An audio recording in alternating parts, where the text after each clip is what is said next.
नमस्कार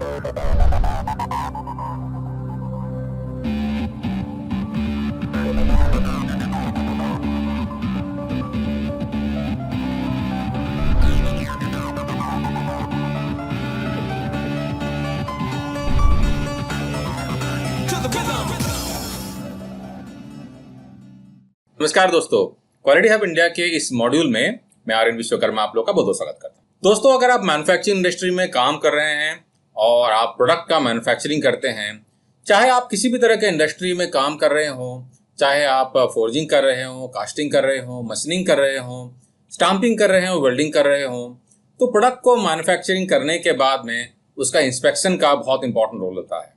क्योंकि दोस्तों, इंस्पेक्शन से ही हमें पता चलता है कि पार्ट जो है वो सही रिक्वायर्ड क्वालिटी की बनी है कि नहीं बनी है। जो भी स्पेसिफिकेशंस हैं जो कि ड्राइंग में दिया गया है, कंट्रोल प्लान में दिया गया है, किसी और डॉक्यूमेंट में दिया गया है, जिसके रेफरेंस से हम पार्ट को चेक करते हैं, तो हमें पता चलता है कि पार्ट जो है वो सही बना है कि नहीं बना है। अब दोस्तों, इन पार्ट्स को, इन प्रोडक्ट को चेक करने के लिए हम इंस्ट्रूमेंट और गेजेस का इस्तेमाल करते हैं। और जैसा कि हम जानते हैं कि हमारे इंस्पेक्शन जो होते हैं टिपिकली दो तरह के होते हैं। पहला होता है वेरिएबल इंस्पेक्शन, दूसरा होता है एट्रीब्यूट इंस्पेक्शन। वेरिएबल इंस्पेक्शन हो गया वो सारे इंस्ट्रूमेंट और गेजेस जहां पर कि हमें मेजरमेंट जो है फ्रैक्शंस में मिल सकता है, नंबर्स में मिलता है। जैसे कि फॉर एन एग्जांपल हम वर्नियर कैलिपर माइक्रोमीटर से चेक करते हैं और हमें जो रीडिंग मिलती है उसे हम कहते हैं वेरिएबल रीडिंग या वेरिएबल डेटा। और दूसरा हो गया हमारा एट्रीब्यूट, जहां पर कि हम snap gauges, plain plug gauges, thread plug gauges, इस तरह के गेजेस का इस्तेमाल करते हैं, या हमारे दूसरे तरह के ऑब्जर्वेशन जो कि विजुअल तरीके से होते हैं। तो ब्रॉड लेवल में अगर बात करें तो हमारे वेरिएबल और एट्रीब्यूट दो तरह के हमारे ऑब्जर्वेशंस या इंस्पेक्शंस होते हैं।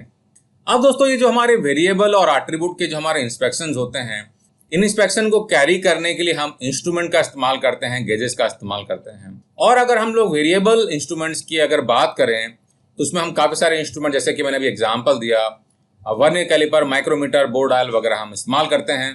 तो अब इन इंस्ट्रूमेंट को सिलेक्शन करने के लिए हमें इंस्ट्रूमेंट का लीस्ट काउंट भी जानना बहुत जरूरी है। तो दोस्तों, इस मॉड्यूल में हम इसी सब्जेक्ट पर डिस्कशन करेंगे और क्लैरिटी लेंगे कि आखिर लिस्ट काउंट क्या होता है और इतना इंपॉर्टेंट क्यों है, कैसे हम लिस्ट काउंट का इस्तेमाल कर सकते हैं इंस्पेक्शन करने के लिए। दोस्तों, अगर हम लोग लिस्ट काउंट का डेफिनेशन की अगर बात करें तो लिस्ट काउंट का डेफिनेशन हो जाएगा, list count of an instrument is the smallest measurement that can be measured using that instrument। यानी कि फॉर एग्जाम्पल अगर हम लोग ले लेते हैं वर्नियर कैलिपर, तो वर्नियर कैलिपर से काफी कॉमनली इस्तेमाल किया जाने वाला इंस्ट्रूमेंट है। तो वर्नियर कैलिपर से कम हम क्या रीडिंग ले सकते हैं? तो दोस्तों, वो रीडिंग जो है कम से कम जो ले सकते हैं उस इंस्ट्रूमेंट से, वो उसका लिस्ट काउंट कहलाएगा। फॉर एन एग्जाम्पल दोस्तों, एक वर्नियर कैलिपर है जो कि 0.01 mm का वो रीडिंग ले पाता है कम से कम, यानी कि इंस्ट्रूमेंट का लिस्ट काउंट क्या हो गया? 0.01 mm हो गया। तो इसका मतलब हो गया जितना भी कम लिस्ट काउंट होगा उतना कम से कम मेजरमेंट और उतना प्रिसाइज मेजरमेंट हम कर पाएंगे। चलिए एक और सिंपल सा एग्जांपल ले लेते हैं, एक रूलर का। यानी कि जो स्केल होता है, अगर हम स्केल की बात करें तो स्केल का 1 सेंटीमीटर के अंदर में 10 छोटे छोटे खाने बने रहते हैं, यानी कि छोटे छोटे उसमें मार्क्स रहते हैं जो कि 1 mm का होता है। तो इस रूलर का या स्केल का लिस्ट काउंट क्या हो जाएगा? जो बड़ा खाना है वो है 1 सेंटीमीटर का और उसमें छोटे खाने जो बने हैं 10 हैं, यानी कि 1/10 जो कि हो जाएगा 1 mm का। यानी कि स्केल का जो लिस्ट काउंट हो गया वो हो गया 1 mm, यानी कि जो स्केल है वो कम से कम जो है 1 mm का रीडिंग दे सकता है।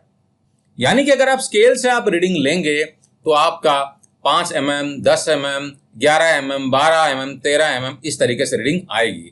तो उसमें आप 11.5, 12.5, 5.5 इस तरह के रीडिंग आप नहीं ले सकते हैं, क्योंकि उसका लिस्ट काउंट है ही नहीं। लिस्ट काउंट जितना मिनिमम होगा, जैसे कि हमने अभी स्केल के केस में देखा, स्केल का लिस्ट काउंट अगर 1 mm का है तो आप फ्रैक्शन में रीडिंग नहीं ले सकते। उसी तरीके से दोस्तों, हमारे जो दूसरे इंस्ट्रूमेंट होते हैं, यानी कि चाहे आप ले लीजिए मीटर टेप ले लीजिए या स्केल ले लीजिए, वर्नियर कैलिपर ले लीजिए और माइक्रोमीटर ले लीजिए, इन इंस्ट्रूमेंट से या ये जो भी हमारे मेजरिंग डिवाइसेस हैं, इससे हम कम से कम जितना मेजरमेंट कर पाएंगे वो हमारा लिस्ट काउंट हो जाएगा।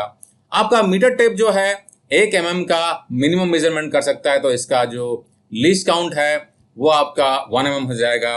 वर्नियर कैलिपर अगर 0.0 mm का आपका मेजरमेंट दे सकता है, तो इसका लिस्ट काउंट 0.0 mm का हो जाएगा। अगर माइक्रोमीटर जो है ये अगर आपका 0.01 का या 0.001 का, यानी कि अगर 1 माइक्रोन का भी मिनिमम रीडिंग दे पाता है अगर ये माइक्रोमीटर, तो आपका 1 माइक्रोन का लिस्ट काउंट हो सकता है। क्योंकि दोस्तों हम जानते हैं कि काफी सारे जो इंस्ट्रूमेंट होते हैं आज के टाइम में डिजिटल भी आते हैं और काफी सारे डिजिटल इंस्ट्रूमेंट्स के जो लिस्ट काउंट रहते हैं काफी कम होते हैं और उनको हैंडलिंग करना भी काफी आसान होता है।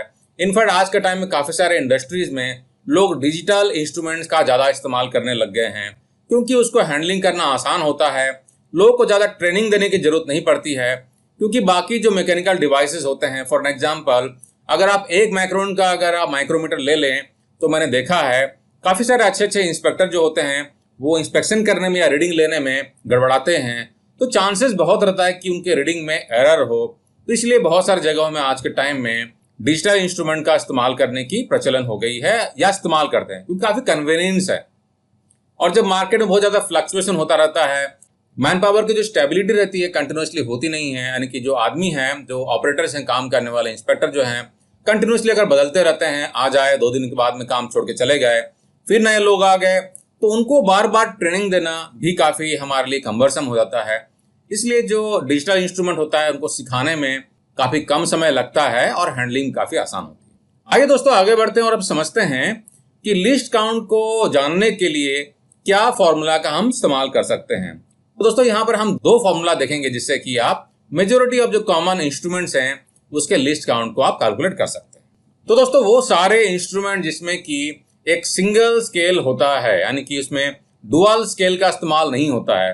फॉर एग्जांपल वर्नियर कैलिपर में डुअल स्केल होता है, एक मेन स्केल होता है और एक वर्नियर स्केल होता है, तो उसमें 2 स्केल हो गए। हम यहाँ पर बात करें वो सारे इंस्ट्रूमेंट जहां पर कि एक सिंगल स्केल होता है, उसमें लिस्ट काउंट कैलकुलेट करने का जो फॉर्मूला हो जाएगा वो हो जाएगा value of 1 main scale division divided by total main scale division. और हमारा दूसरा फॉर्मूला हो जाएगा वो सारे इंस्ट्रूमेंट जहां पर कि आपका 2 स्केल होता है, यानी कि एक मेन स्केल होता है और दूसरा एक सेकेंडरी स्केल होता है। तो उसमें हम क्या करेंगे, हम दोनों स्केल के लिस्ट काउंट को कैलकुलेट करेंगे और उसके बाद में इंस्ट्रूमेंट के लिस्ट काउंट को कैलकुलेट करेंगे। तो अगर 2 स्केल आपका है तो पहले हम निकालेंगे list count of main scale, और इसके लिए फॉर्मूला हमने ऑलरेडी देख लिया है, यानी कि value of 1 main scale division divided by total main scale division. ये हो जाएगा हमारा पहला formula list count of main scale निकालने का। दूसरा हो जाएगा हमारा least count of secondary scale का, और इसका फॉर्मूला भी उसी तरीके से हो जाएगा value of 1 secondary scale division divided by total secondary scale division. और जब हम फाइनली इंस्ट्रूमेंट का लिस्ट काउंट निकालेंगे तो उसका फॉर्मूला हो जाएगा list count of primary scale divided by total secondary scale division.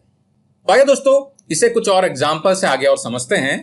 यानी कि अगर मुझे list count of A ruler, अगर मुझे एक स्केल का लिस्ट काउंट अगर निकालना है तो क्या हो जाएगा इसका, तो इसका फॉर्मूला हो जाएगा दोस्तों मेन स्केल जो है हमारा, मेन स्केल में हमारा जो स्केल का रीडिंग जो है ये 1 सेंटीमीटर का दिया है, यानी कि 0 से 1, 1 से 2, 2 से 3, यानी कि 1-1 सेंटीमीटर के दूरी पर ये मेन स्केल बनाए हुए हैं।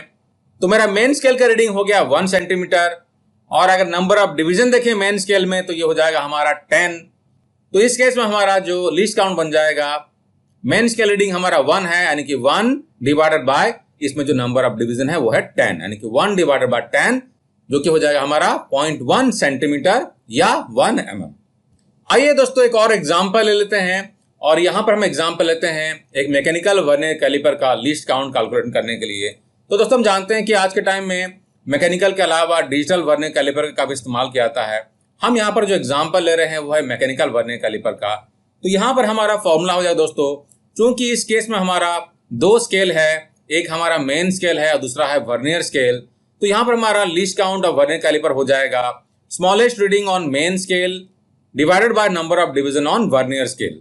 यहाँ पर हमारा मेन स्केल का जो स्मॉलेस्ट रीडिंग है वो है 1 mm का है, और नंबर ऑफ डिवीजन अगर देखते हैं हम वर्नियर स्केल में तो ये हमारा 10 है। तो यहाँ पर हमारा वर्नियर कैलिपर का जो लिस्ट काउंट है वो हो जाएगा 0.1 mm का हो जाएगा। एक और एग्जांपल ले लेते हैं दोस्तों, ये हमारा एक और मैकेनिकल माइक्रोमीटर का है, यानी कि माइक्रोमीटर में भी डिजिटल माइक्रोमीटर आते हैं। यहाँ पर हम जो एग्जांपल ले रहे हैं वो मैकेनिकल माइक्रोमीटर का है। यहाँ पर हमारा फॉर्मूला हो जाएगा दोस्तों list count of screw gauge, यानी कि दोस्तों हम जानते हैं कि माइक्रोमीटर को स्क्रू गेज भी काफी कॉमनली कहा जाता है। तो इसका फॉर्मूला हो जाएगा pitch of screw gauge divided by total number of division of circular scale. यहाँ पर हमारा जो स्क्रू गेज का पिच है वो है 1 mm का है और जो सर्कुलर स्केल का जो टोटल नंबर ऑफ डिवीजन है वो है 100। तो हमारा जो आंसर हो जाएगा 1 mm डिवाइडेड बाय 100 यानी कि 0.01 mm, जो कि 10 माइक्रोन हो जाएगा। दोस्तों मैं आशा करता हूँ कि इस मॉड्यूल से आपको लीस्ट काउंट क्या होता है और लीस्ट काउंट को कैलकुलेट करने का फॉर्मूला क्या होता है आपको क्लियर हो गया होगा। तो दोस्तों अगर आपको मॉड्यूल पसंद आया तो इसे लाइक करना ना भूलें और इस वीडियो के लिंक को अपने दोस्तों और कलीग के साथ में शेयर करना ना भूलें दोस्तों, ताकि उनको भी हमसे जुड़ने का और कुछ सीखने का मौका मिले।